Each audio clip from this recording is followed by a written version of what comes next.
Hi, I'm Ava, and I want to share a story with you.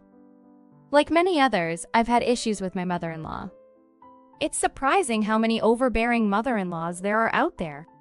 My mother-in-law, Madison, is one of them. She's pretty entitled and out of touch with reality. I noticed this right after marrying my husband, Asher. Madison wasn't reliant on us, but she acted as if everything we owned was hers, especially if she touched it. She always wanted a lavish lifestyle, but never had the money for it. Mostly, my sister-in-law Elena and I managed to steer clear of trouble, mainly because I didn't argue back. But things changed dramatically over one major incident. I had just inherited a vintage car from my grandfather. It meant a lot to me. But to Madison, it was just another item to sell and share the money with her. We had kept the car a secret from Madison, knowing she'd demand we sell it. And true to form, when she found it during a temporary stay at our place due to her house undergoing urgent repairs, her fault, but that's another story, she demanded we sell it. She saw the car in our garage and immediately wanted to know why it was there. I explained it was my inheritance from my late grandfather and had great sentimental value. But Madison had already looked up its value around $200,000 and argued that we should sell it. She claimed we were being selfish by not selling and sharing the inheritance with the family. Her words were completely unreasonable. Firstly, what I do with my belongings is none of Madison's business. I'm not required to share my property with her. I couldn't believe how unreasonable she was being. I didn't know how to respond, so I just let it be, hoping she'd drop the subject. Unfortunately, she was very persistent and kept bringing it up. During a quiet dinner one night, Madison again mentioned selling my car. Out of the blue, she asked if I decided to sell it. For the umpteenth time, I told her no. That wasn't happening. She insisted that owning such an expensive car was unacceptable for someone who isn't a millionaire. She argued that my regular Honda was sufficient and that I should think of the family by selling the car and sharing the money. I firmly told Elena that it was my decision what to do with my car. It's a sentimental item I'd always hoped to inherit, and I had no plans to sell it. Madison then turned to Asher, my husband, expecting him to side with her. Usually, Asher found it hard to refuse his mother or set boundaries, but he'd been improving. To Madison's surprise, Asher supported me, telling her that it was my car and my decision. He emphasized that the car held sentimental value and that it wasn't our place to force a sale. Even when Madison argued about the potential money from the sale, Asher stood firm, stating that the decision and the money were mine alone. He told her she was being too intrusive and should not meddle in our personal possessions. Madison seemed deflated by her son's stance, having expected him to back her. Realizing she wasn't going to win this, she still didn't give up trying. Madison kept making sly remarks about how great it would be to have $200,000 in cash from selling my car. Her comments were becoming really bothersome, but I tried to ignore them. I should have been more vigilant because she ended up stealing and selling my car without my knowledge. One morning, as I was getting ready to leave for work, I noticed my vintage car was missing from the garage. I was planning to drive my Honda, but when I opened the garage, the vintage car was gone. It didn't look like a break-in since the garage was open and Asher's car was also not there. He had already left for work. I was in a panic, thinking the car had been stolen. I called off work to deal with this as the car was too precious to lose. In a frenzy, I called Asher to confirm he hadn't taken it. He was surprised and told me he left in his Mustang and the vintage car was there when he left. Asher suggested I calm down and check our security cameras, and to call the police if I found anything. He had to attend an important meeting but told me to call him if I needed anything. Following his advice, I checked the security footage on my phone. What I saw was shocking and infuriating. Madison, my mother-in-law, was the one who took the car. Despite me repeatedly telling her not to touch it, she ignored my requests. I was furious. I decided to call her and record the conversation. I confronted Elena, asking why she took my car. She nonchalantly replied, she just went for a short ride. I demanded she return immediately, emphasizing that I never gave her permission to use it. She brushed it off, saying since I wasn't selling it, she thought she might as well use it, and hung up. I was livid. I considered calling the police but decided to give her a chance to return it undamaged. I didn't want to involve the police unnecessarily, but as time passed without her return, I started rethinking that decision. When Madison finally came in, my car was still missing. What's more, she was carrying shopping bags from expensive brands she couldn't afford. I confronted her, demanding to know where my vintage car was. She casually mentioned it was gone, sold. Her nonchalant attitude and lack of remorse infuriated me further. She had actually sold my beloved vintage car. I struggled to contain my anger, utterly shocked by her audacity. I confronted Elena in disbelief. "You sold my car? Are you kidding me?" She calmly confirmed she had indeed sold my car that very day and used the money to shop. I tried to process what she said. "So, you took my car, sold it, and used the money for yourself?" She nonchalantly replied that it was what she had been advising all along. Selling an expensive car that's just sitting in the garage seemed sensible to her. I was outraged. "Elena, how could you just take and sell my property for your own gain?" She brushed off my anger, saying she planned to use the money for family activities too. She even booked a trip to a ski resort in Alaska, and in her mind, this justified her actions. She suggested that if I behaved, she might share some of the money with me.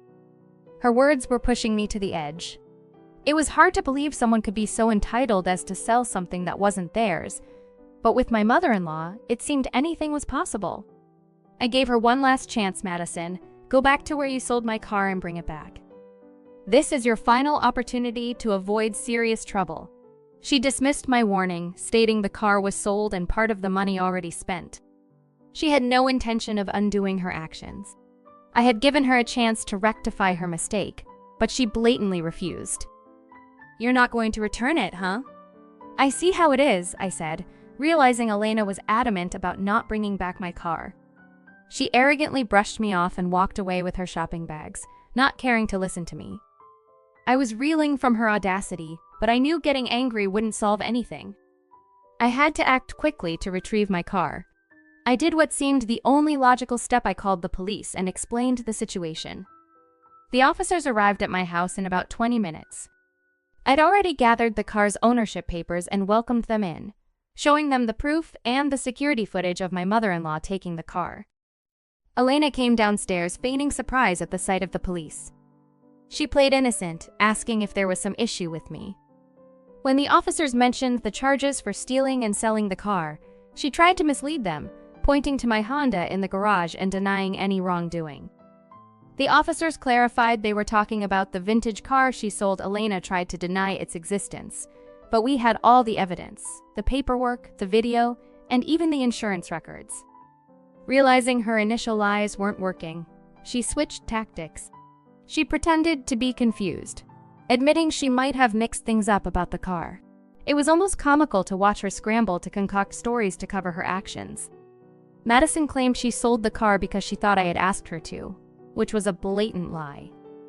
I confronted her. "Why are you lying to the officers, Madison? I never gave you permission to even touch my car, let alone sell it." She tried to turn the situation around, accusing me of trapping her and claiming that I had changed my story, which was completely untrue. I countered her lies by playing the recorded phone call I had with her.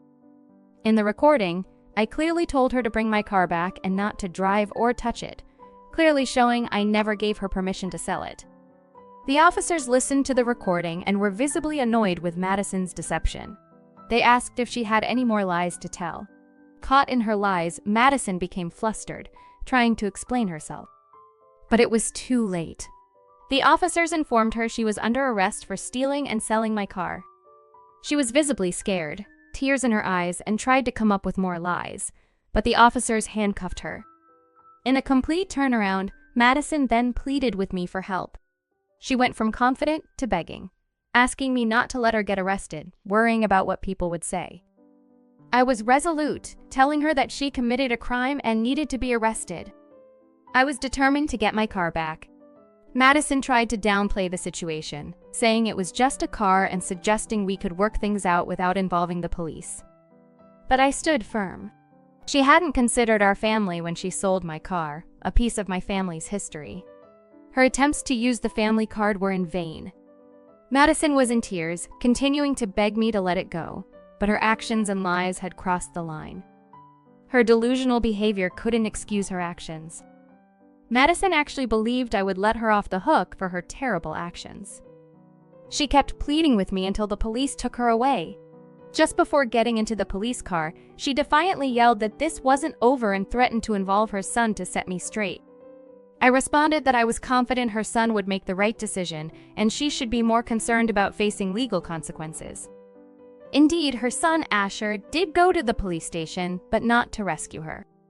When Asher called to ask about the situation, I asked him to meet me at the station as I was going to file a formal complaint. I was curious to see Elena's reaction when Asher assessed everything. At the police station, Asher and I confronted Madison. She immediately played the victim, crying and accusing me of hating her enough to send her to jail. Asher asked me what had happened, and I prompted Elena to explain her actions regarding my car. Suddenly, she was silent, unable to think of any excuse. Asher pressed his mom for an explanation. I revealed that she had stolen and sold my car, then returned home with shopping bags, bragging about booking a vacation to Alaska. Asher was shocked and demanded more information. It turned out the police had tracked down the buyer of the car, who revealed it had been damaged after the purchase. This meant we were looking at a substantial lawsuit, possibly involving a claim of $2 million. Asher was dismayed, questioning his mother about her actions and reminding her that he had warned her to stay away from my car. Madison's misguided actions had spiraled into a major legal issue, far beyond a simple family dispute. Shear had never spoken to his mother in such a stern tone before, and Madison was clearly taken aback. Despite her tears and attempts to guilt-trip him, Asher stood firm. Madison desperately pleaded with him to get her out and convince me to drop the lawsuit, claiming she couldn't afford it and feared being broke and jailed. But Asher responded, "Why should I, Mom? You committed the crime. You should have thought about the consequences." Madison kept begging, trying to evoke sympathy, but Asher had reached his limit. He told her that he couldn't forgive her actions and that she was on her own. Meanwhile, Madison was also pleading with me for forgiveness, but I was beyond listening. Leaving the police station, Asher expressed his regret over his mother's actions and encouraged me to continue with the lawsuit to retrieve my car. Eventually, I did get my car back, but it had been involved in an accident and was badly damaged. Repairing a vintage car can be costly, and along with legal fees, the expenses skyrocketed. Madison ended up paying a hefty sum of $2 million for the lawsuit. She had to sell her childhood home and take on debts. It was a tough situation for her, but she had lost our sympathy. Asher made it clear we no longer wanted any contact with her, leading to her breaking down again. News of her arrest and the lawsuit spread quickly, resulting in her friends distancing themselves and her family's anger. It was evident that the rest of the family had more sense. We've remained out of contact with Madison. The lawsuit has been settled, and I managed to get my car repaired by a skilled mechanic, paid for by Madison. The car was so well repaired that it looked as though it had never been damaged. So, I got my car back in great condition, while Madison lost her home and is now living alone in a rented apartment, isolated and in need of company.